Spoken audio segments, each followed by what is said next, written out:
Hey guys, welcome back to my channel. So for this video, we are going to be talking about everything vintage style or vintage inspired. I'm going to be covering everything that I have learned over the years about vintage fashion and how to start your own wardrobe. So there's going to be a table of contents that will pop up right here, and this is going to let you know at what points I'll be speaking about what. So before we begin, we have to realize the most important thing about starting a vintage wardrobe. This is 100% non-negotiable. This is 100% mandatory, and that is do what you want. If you have any doubts or insecurities about starting to dress vintage because you're afraid of what society has to think about it, just do it. You know why? You know why? Because life is too short to be worrying about people who don't pay your bills.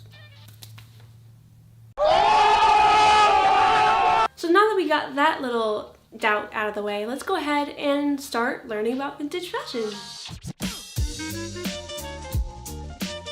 So step number one, find your era and understand it.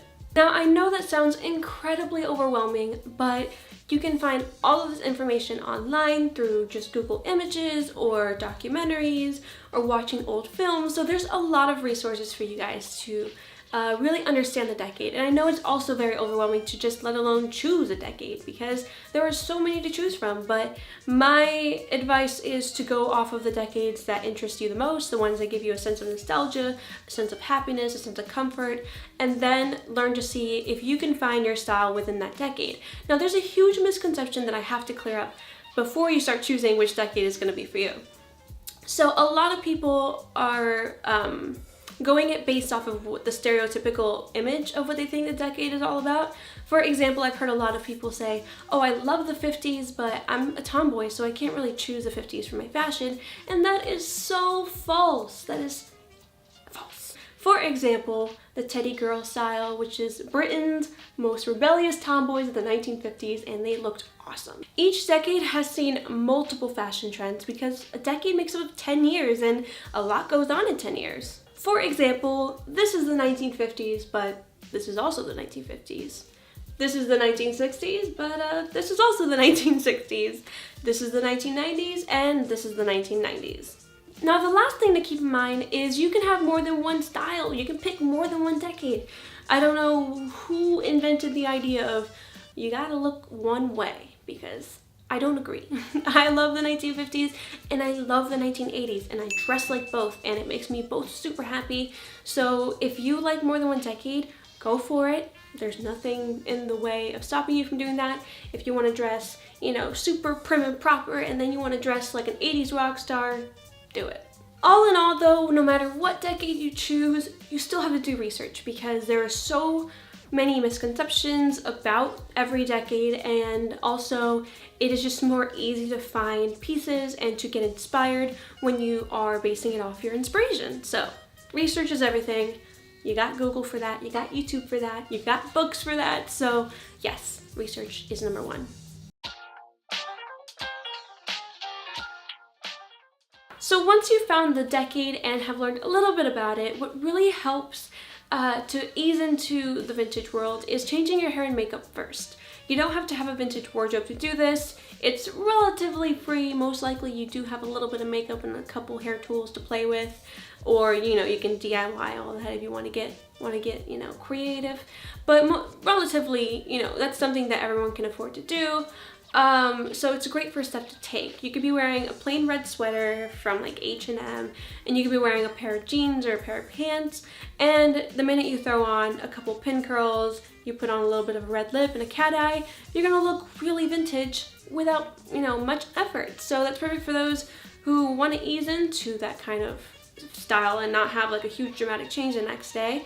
Perfect for those who aren't ready to quite commit to buying vintage pieces yet. So there's a lot of benefits to just changing this. If you guys want vintage hair and makeup tutorials, I do have a couple up, but I'm going to be uploading so much more, especially coming December. So make sure you subscribe so that way you guys can get some inspo.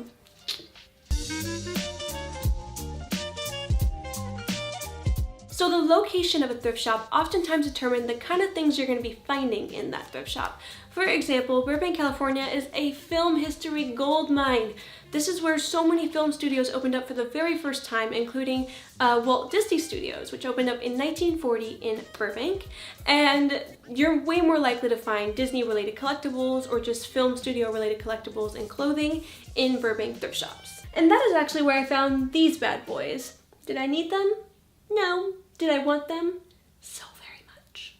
So with that being said, it is often best to shop in cities or towns or neighborhoods that have a historical value or just has an older age demographic, so that way you guys can increase your chances of finding like super old stuff.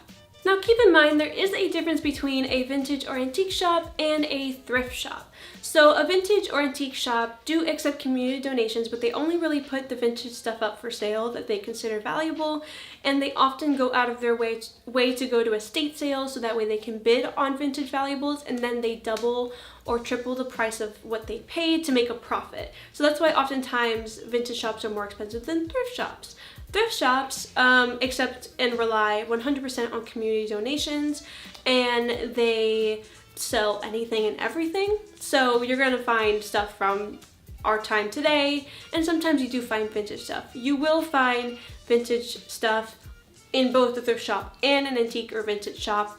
Now in this day and age, the future, we have access to the good old internet. The internet is a great place to find vintage stuff when you don't have vintage thrift shops nearby. So a few of the awesome places to check out online when you're trying to find, real vintage stuff is eBay. I often check eBay more so for like vintage home decor, trinkets, little like tangible items.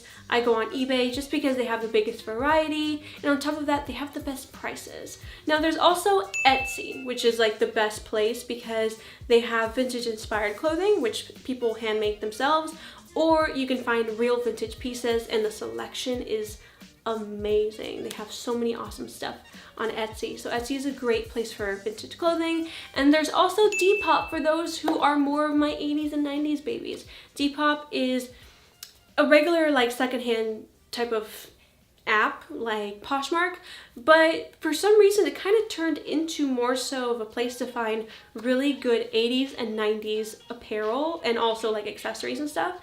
So if you guys are more into the 80s and 90s, Depop is a great place. The prices are just very reasonable. So those are the top three places to find real vintage stuff. Now there's also the option of vintage reproduction. So vintage repro or vintage reproduction is stuff that's made today to emulate or look like it came from the past. So that's perfect for those who don't have thrift shops nearby, who have kind of a little bit of a trouble finding stuff in their size, or honestly just want to wear newer stuff. So it's a perfect, amazing alternative. So here are a few of my favorite shops. So some awesome brands to check out are Michelin Pit, Betty Page, Voodoo Vixen, Collective, Unique Vintage, Pinup Girl Clothing, and Lindy Bob. But there is a little bit of a disclaimer.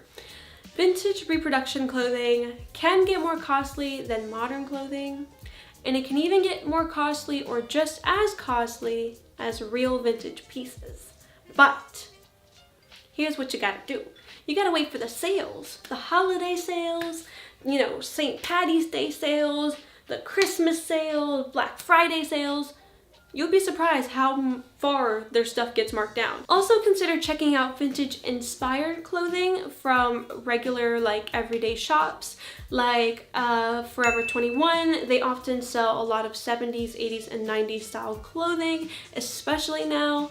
There's also ModCloth, where they make modern clothing with vintage prints and just slightly vintage spins on their clothing. There's also Fashion Nova, which you can kind of find vintage stuff in. I have found a few vintage style dresses there, although it is quite rare, but it's definitely worth just checking out every now and then. And I also love their jeans. That's literally only where I get my jeans from. And they have great 80s style mom jeans there that are worth checking out. So they do have vintage inspired pieces here and there. And there is also, what else? Oh, Payless. Can't forget about Payless. They have the best saddle shoes for very affordable prices.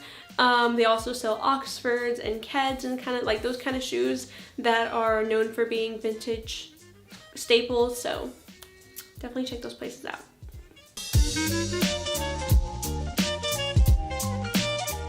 So now that you know where to shop, let's talk about how to shop because it matters a lot. When you are shopping online, keywords are everything. Keywords make a huge impact on your results that you get, and it saves a lot of time. So keyword number 1 is the word vintage and your decade. So putting in the word vintage is going to filter out all that modern stuff. It's going to save you a lot of time. And also putting in the decade is going to narrow it down to your decade. It helps so much and it saves you a lot of searching. So that's like number 1 for sure. Also there is brand. Now brand is up to you. You don't have to put in the brand, but if you're, looking specifically for 80s Levi jeans, it helps to put in the brand so that way you save your time with brands you don't want. But again, not necessary, but it helps when it's suitable for the moment. There's also article of clothing. That absolutely so helpful because you're gonna go crazy if you don't put in the article of clothing because you're gonna get socks, you're gonna get shoes, you're gonna get jeans, you're gonna get skirts, you're gonna get blouses and jackets, and you're gonna go crazy looking through such a general page. Like you need to narrow down to the article of clothing you're looking for. So it helps to put in, vintage 50s skirt, vintage 50s coat. It's just gonna save you your sanity. It's gonna make it easier. Also, there is color. Now, if you have a specific color scheme like I do, I only wear really pastels, it really helps to put in the specific color. Even if you're not looking for that color in the moment, it kind of helps to narrow down the vibe. So you can put vintage 50s pink dress or vintage 80s purple windbreaker jacket. So it really helps to kind of put in the color so that way you filter out all the colors you don't really want to wear. And there is also size. Size matters. So putting in your size, again, is going to filter out all the sizes that don't fit you so you don't disappoint yourself. Because there's so many times that I have found the perfect dress and it was an extra small. And I'm an extra small. And there was no way I'm going to fit my body in that thing. And I cry about it. I really do. But it really just helps to, again, filter everything out, and also you don't get disappointed when you find something that doesn't fit you. And also consider putting in the size 3 sizes above you. So for example, I'm an extra small, but I also look for small, medium, and sometimes large depending on the article of clothing if it can be put in, because sometimes it's worth getting it sized down or sized to fit you. So also consider that. But that is pretty much the complete checklist that you should follow in order to make researching way more easy, way more convenient, and you're more likely to find stuff that you like. Also, since we're on the topic of sizing, also keep in mind that vintage sizing is so different from modern sizing. What's a size 3 then is not the same measurements of a size 3 now. So, you may come across a listing where it says it's your size because they'll say, oh, the tag of the dress says it's a size 8, so the dress is a size 8. And they don't put in the measurements. Always ask for the measurements, or most likely, more experienced sellers do put in the specific measurements of the dress, but always look for that or ask for that because, different sizing, and you might buy something that does not fit you at all. So always look at the specific measurements where it says the waist size and the chest size so you can guarantee that it's going to fit you. So like I mentioned earlier, developing a vintage wardrobe can get quite costly because it's such a boutique industry. But aside from waiting for things to go on sale and aside from visiting the thrift store, let's talk about budgeting techniques that are going to keep the cost way down while keeping you looking fresh. Or old. Wait.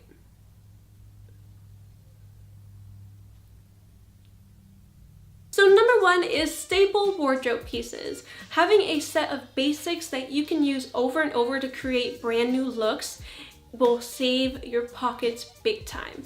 Because you don't have to buy a whole new outfit every time. It's amazing. So let's do a little example so you guys can get an idea of how a staple piece works. Now let's go ahead and use these 80s mod jeans, for example, and we're going to create 3 different looks, and to make it more fun, let's do 3 different decades with that pair of jeans. So 3 looks, 3 decades, 1 pair of jeans. So for the 1950s, let's go ahead and throw on a white peasant top off the shoulder and a brown belt, and now you look like Marilyn Monroe in The River of No Return in 1954. Now let's go ahead and do the 1970s. So for the 1970s, let's throw on a bell sleeve top and some really bold hoop earrings, and now you look like you're right out of the 70s. Now let's do the 1990s, the good old 90s. So let's go ahead and throw on a cropped black spaghetti top with a wire choker. Boom.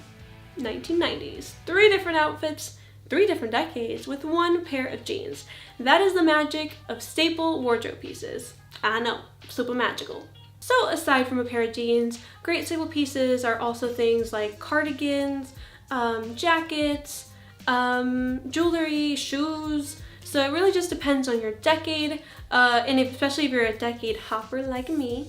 What really helps is to buy staple pieces that are seen in both eras. For example, a varsity jacket is perfect for the 50s, but it's also perfect for the 80s because they came back in the 80s.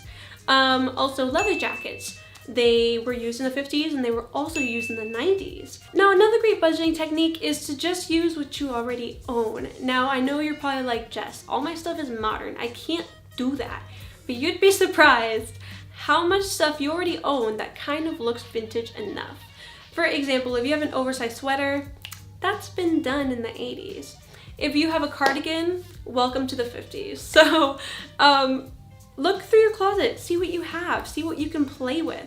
For example, if you do just have a plain pink cardigan or whatever color cardigan, and if you have high-waisted jeans, tuck that in to your high-waisted jeans, button it all the way up, throw on a pearl necklace, pearl earrings, put a bow in your hair, and now you look like kind of like the 50s or 60s. So look through your closet, see what you have. Again, researching comes into this. You will kind of recognize some pieces once you know about your decade and kind of form your own little thing. Now, another great budgeting technique is to DIY your stuff. Do it yourself.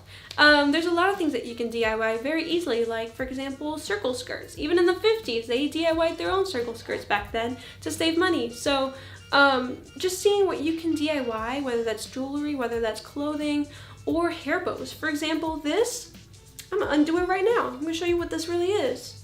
I literally bought a roll of ribbon from Michael's for 80 cents, cut it to however long I want it, and all I did was tie it up into a little bow. And it really helps to get ribbon that has wiring on the inside, so that way it sits up in the perfect bow shape. So definitely just look into DIYing your own stuff, get creative.